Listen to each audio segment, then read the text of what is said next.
জীবনের সুখের দ্বারগুলো আমার একটা একটা করে ছিঁড়ে গেছে কাকা। একদিন মুখ হয়ে যা ফুটে উঠেছিল সকলের বুকে, আজ ভাষা হয়ে ফুটে উঠেছে সকলের বুকে। বিশ্বাস হারিয়েছে, মায়া মমতা পৃথিবীর বাঁধনগুলো সব একটা একটা করে ছিঁড়ে গেছে কাকা, ছিঁড়ে গেছে।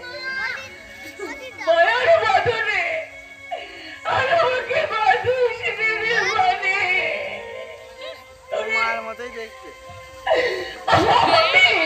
আমি তোর মা ছিলাম। সেই মাটা অনেক ভালো। এই কথাটা তুই আসতে